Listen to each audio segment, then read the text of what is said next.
Well, everyone, it is just finished. Who would have thought the result? 5-2, Leicester versus Manchester City. And I'm just absolutely buzzing about that. James, where do we even begin? I'm not sure. I think at half time I was like, parking the bus, a little bit of counter attack. If this stays 1-1, that's a great result. But I think we spoke about it time and time again is our shots against what's on target. We don't take chances. Today we had 7 shots on target, seven shots in total, and scored 5 goals. You can't complain at that, surely. I know we're absolutely over the moon with that. I think we remember we were talking about this last year, and we said we need to get our goals and shots up. But Yeah, seven's got it's one of these matches happens every so often, and we've managed to do it again to Man City. Again, we are just saying come into half time. I remember saying at half time, I'll take a 1-1. I'll take a yeah. 1-1 so easily, and then you definitely bullied me a little bit about that one, didn't you?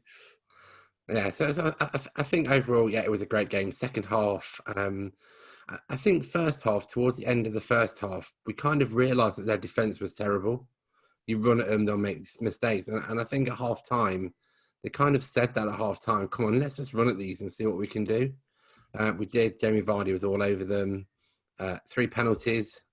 All 3 of them was what I would call cast iron penalties. Um, as usual, strikers go down a bit easier, but they are penalties. And I think overall we just overran them. Yuri Tillemans was outstanding. He was one player that I've got down, kind of wanted to come on. The way that he's looked coming into this season, there was a lot of question marks last season about is he going to live up to the level that he was when we first bought him. But Yeah, he just seems to have come back to that position where he looks unplayable at times. And this is yeah, against the Man City side. Sure, they haven't got the best squad, but it's still a Pep Guardiola Man City side. And him and Mendy, in my opinion, ran that midfield ragged. yeah, exactly. Yuri Tillemans, end of last season, people were like, oh, he's not playing that well. He's struggling a bit in games. He doesn't look fit. Whatever he's done over what was it, a 4-week gap, he's just come back a completely different player. And like you say, he's just bossing that midfield. It's his own. He controls it. And today his passes were unbelievable. He reads the ball well. And I think it helps having Mendy there. I think him and Mendy play well together. I think they know their limitations and they cover each other really well. And Mendy, everyone thought last season he was going in the summer. He stayed on, and he again seems a completely different player. Yeah, totally. I really agree with you there because, especially with Ndidi being out for what it is, like 12 weeks, 3 months now, Yeah, we were all going into this game thinking this is the kind of game where we needed Ndidi. We were looking a bit down. We were yeah, looking to get a draw. But I think Mendy, I think for the first time, the first move he made that really caught my attention was the setup for the penalty for the first goal. So the yeah, way he chipped it on the inside, cleared the players and made a through ball, yeah, I just thought was brilliant. Hit that midfield three yeah, of Pratt, Tillemans and Mendy is looking unplayable. It's different when you play against West Brom. It's yeah, different when you play against Burnley. But against the Man City side, again, it was slightly weak and they were definitely missing a few key players. But yeah. they just ran that. And it's going to be really hard for Madison to get back into this team. Yeah, exactly. On the form, they are unplayable at the minute. Pratt went off injured. We'll touch on injuries in a bit later, but I think the injuries are worrying me a little bit after seeing a few people limp off. Yeah, that's one thing. Yeah, we'll come on to in a bit. But I just want to take you back to the back three. So we had Amati come into the first Premier League Yeah, game since probably about 2 years since he had yeah, that awful incident down at West Ham. yeah, And then Evans and Soyuncu playing. Evans is his first match back since his ban as well. And I think overall, them three weren't the best, but they held their own pretty well in the first half and just stepped it up the second half. yeah. I think you're right. I think Evans' first half was outstanding. Yes, let's not. I think they had about 79% possession in the first half, but Evans controlled that back three. And Marty didn't look like he'd ever missed a game. Looked really stable. Didn't look to put a foot wrong. The back three just looked outstanding. I don't know if you were watching on Sky. They shown the Mahrez goal from Casper's point of view, No, didn't manage to see that. and Casper's screaming, "Watch out for Riyadh! Watch out for Riyadh!" So obviously he was unmarked, and he just hit it with his right foot, sweet as anything, and went in.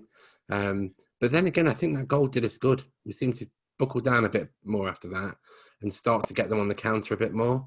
I made some notes at half time. One of them said, "What Barnes' decision making again in the first half looked awful. There's quite a few times where he should have passed it and he shoots.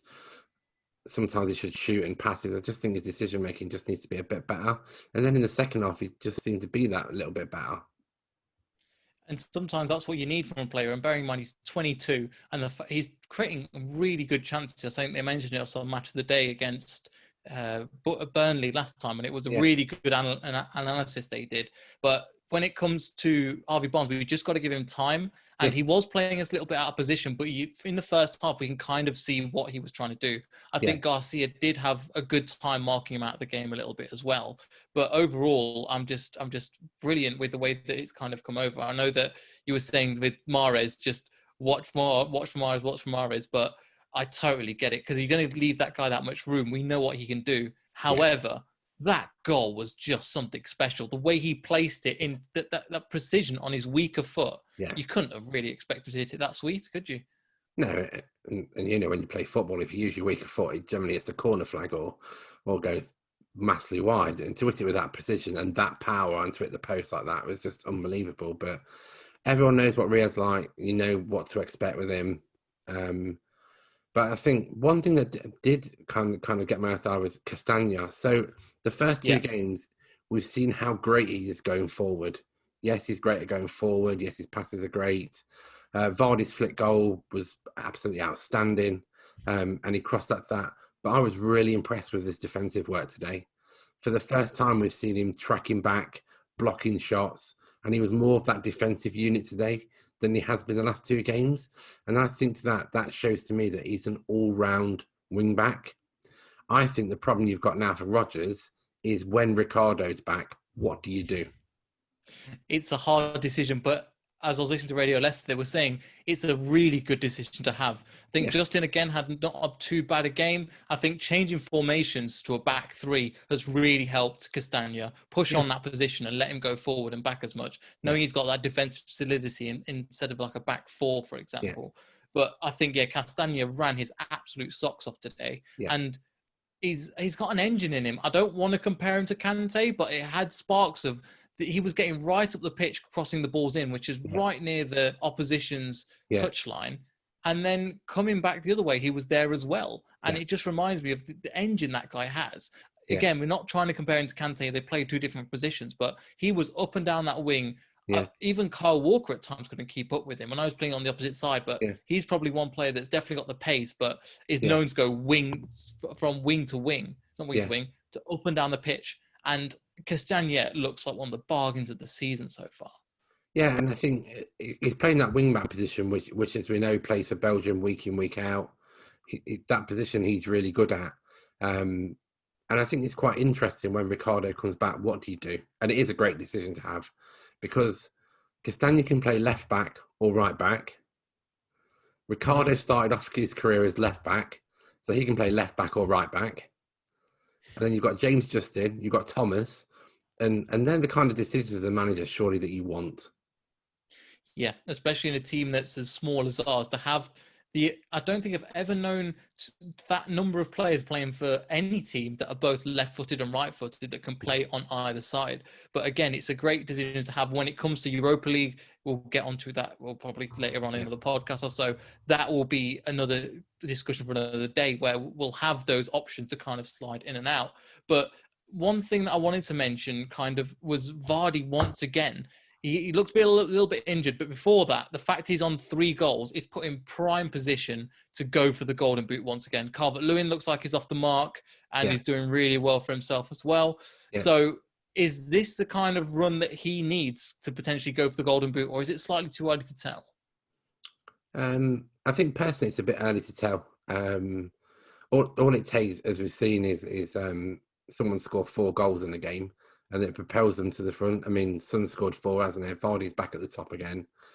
And I think this season seems to be very, very open. We've seen lots of high-scoring games, and I think it's really difficult to tell. I think it's amazing that we're top, but you've also got Everton up there as well. The ones that you would call the big 6, I've only seen Liverpool to be any one of them that you looked as it is now to put a challenge in, because Chelsea looked awful yesterday against West Brom. In the first half, yeah. Yeah, Man United have got one of the worst defences I've seen them have in a long time. They're leaking goals left, right, and centre. Man City, we saw today, got a terrible defence, leaked 5. Arsenal are probably seem to be on a par with what they were at the end of last season. Maybe they'll come good. Spurs lost against Everton, drew today. So the big six are not the big six anymore. And you've got us and Everton flying high. And it shows you, because we were coming into this season kind of worried about, are we going to get, is the top 6 going to run away with it? Because the FFP was relaxed because of the whole situation with, well, the amount with COVID and stuff like that has affected a lot of businesses like ours, and we've managed to scrape through.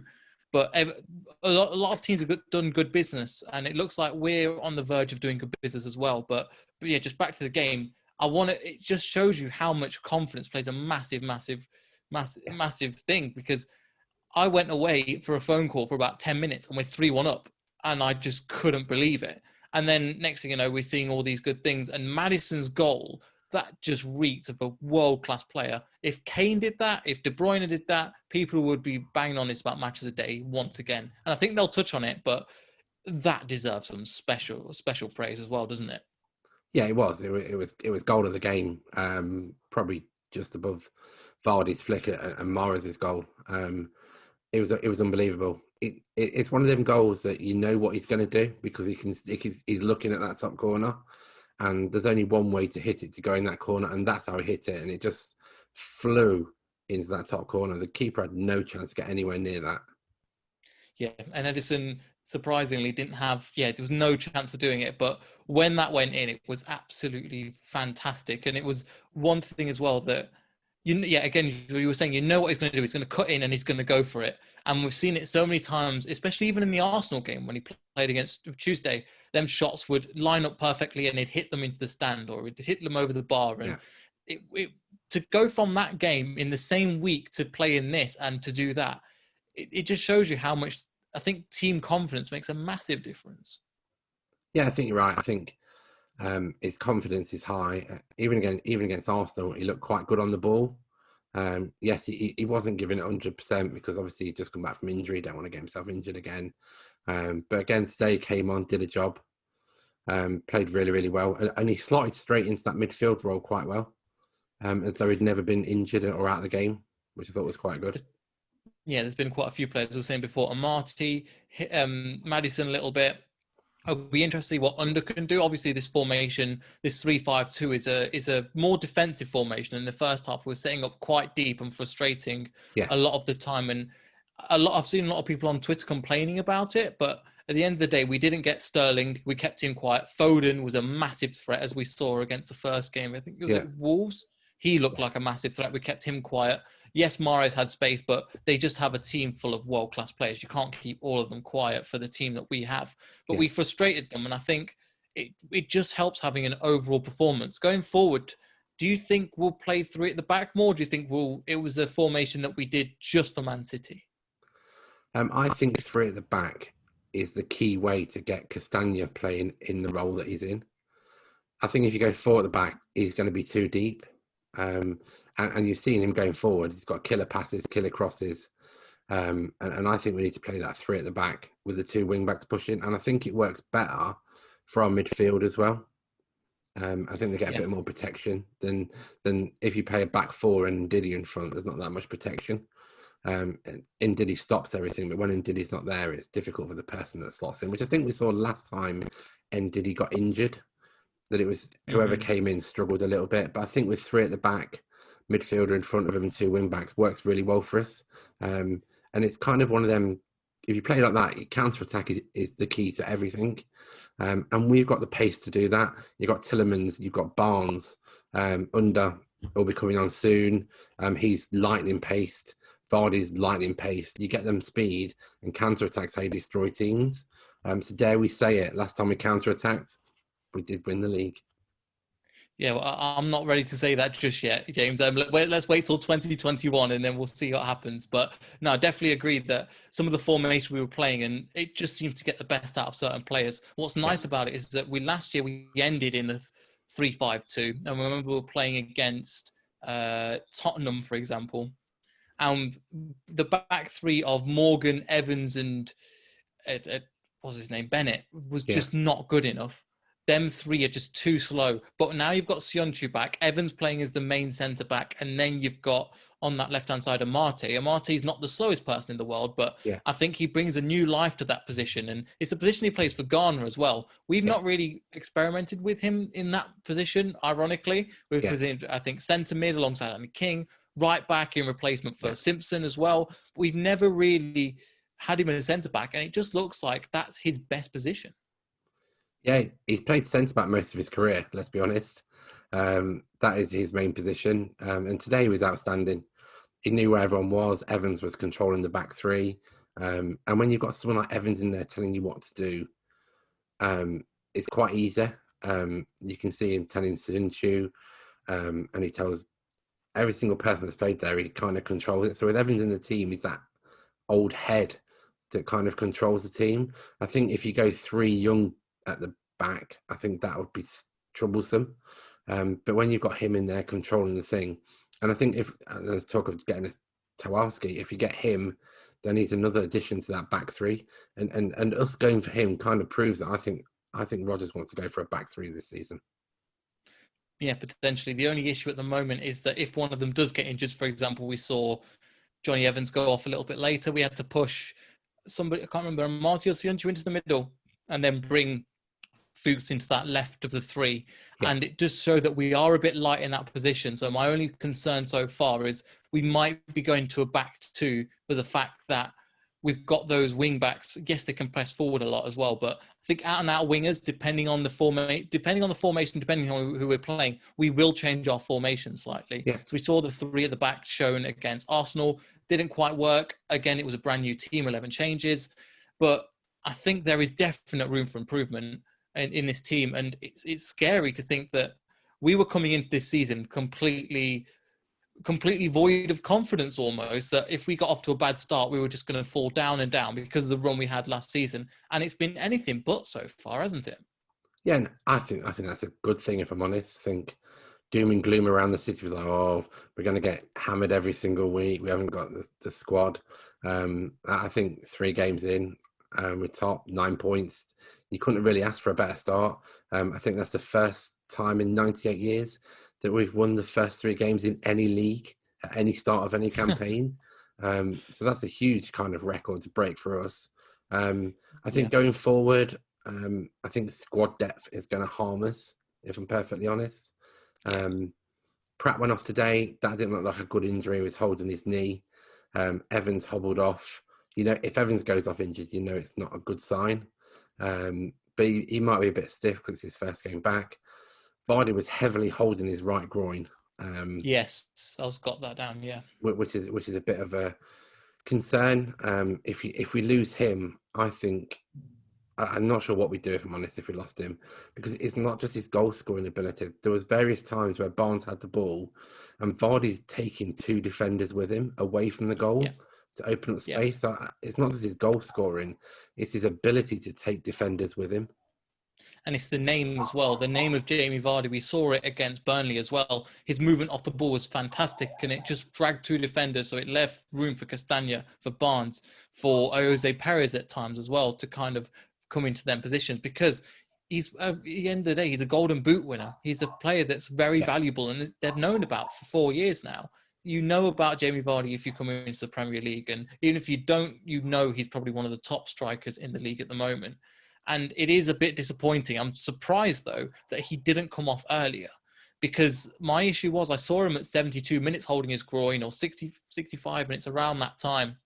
And he's slightly holding his groin. He wasn't sure. He was giving it a bit of a massage. And I just thought, right, get him off. We're 3 or 4 up.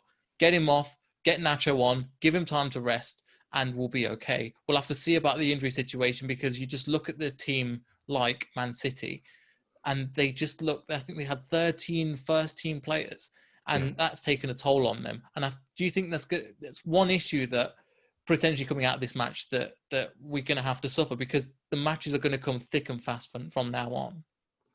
Yeah, and we spoke about before that this lockdown league, as they call it, is better for big teams that's got the bigger squads. And I think it's a really good thing about the Carabao Cup. If we're still in it, we'd have another game this week. They seem to be playing every few weeks for the Carabao Cup to fit it in. And I think it's good that we're out of it, because it just adds to more pressure because we haven't got that squad. Next few weeks, we'll know who we've got in the Europa. That'll add to the pressure as well, because then we'll be playing Thursday, Sunday, or Thursday, Monday. And I think that's just going to add to the pains. With regards to Vardy incident, I was quite confused, because he motioned to the bench that he wanted to come off.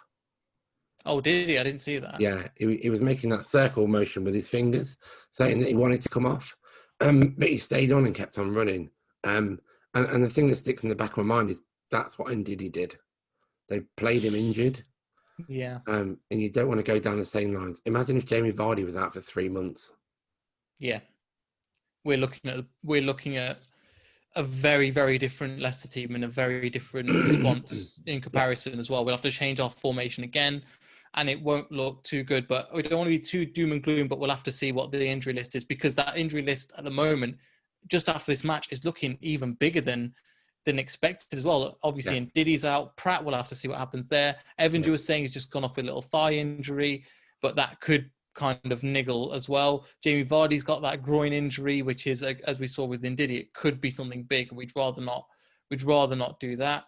And we don't have the squad to really back it up. My question kind of is to you, since we're doing so well in the league, is it almost worth just completely leaving the Europa League for this year, just because of the amount of fixtures that we've got going on, and kind of just sending Steve Beagerhole to go and play his team out in there? And if we get knocked out, we get knocked out. But the league is much more important, and also it's more financially rewarding as well for the club.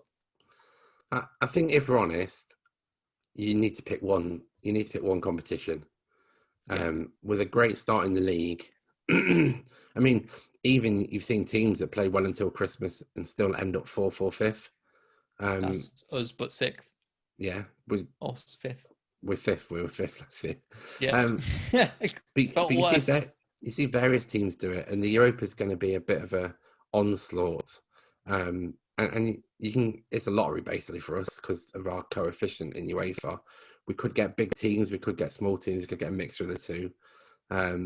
But what I would do is probably see how it goes in the first few games of who you've got.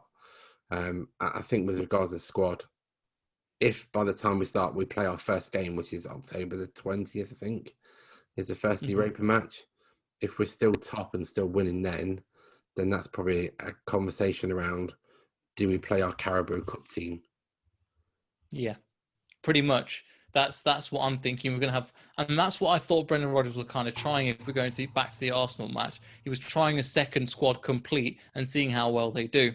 Yeah. Obviously, it's different against a second string Arsenal team at the same time. Yeah. But it was good to see that some of these players could play. And for example, Amati had a great game. Yeah.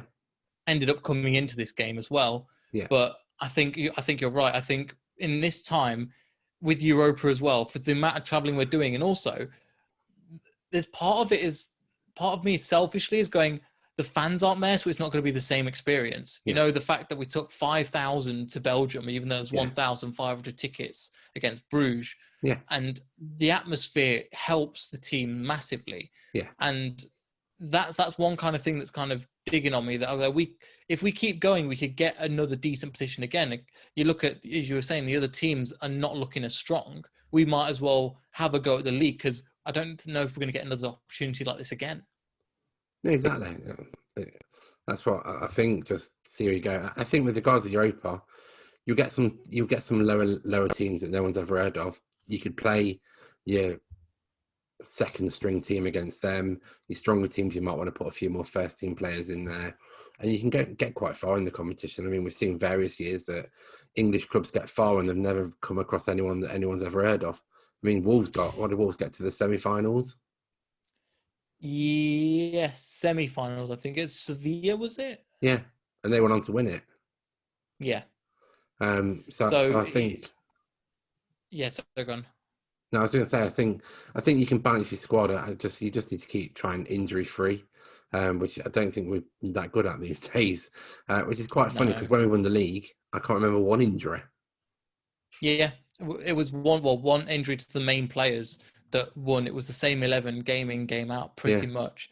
And one thing I was going to touch on as well is this Europa could be a good time to play players, especially like Thomas, yeah, Dewsbury Hall, the players that are just on the fringe of this team but can't quite get in the first squad. But it gives them kind of an opportunity to experience in Europe, an opportunity to play Europa League football, yeah. and a squad that is deep enough that they can kind of, and opposition that's deep enough that they can kind of have a go but not risk too much at the same time.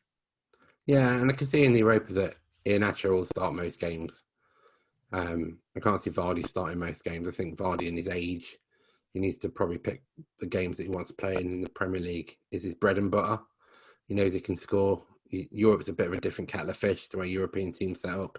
So I think Premier League is his game, and maybe Iheanacho, the way European games are a bit more slower than the Premier League. Maybe that will suit Iheanacho a bit more. So I think That's it's just one. Rodgers finding that balance.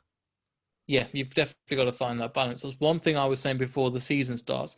I thought Tielemans was going to do better in Europe this year because he likes that time on the ball, ability to get his head up, play the game more. But from the way that he started, this is the Tielemans that we bought, that we Yeah, kind of was expecting to be as this when we first got him on loan. And it's taken a year. Sure, he's good. That's the Premier League now. He knows what he's doing in the squad, and he's just looking brilliant. But I think we'll wrap that up here. 5-2. We've absolutely had.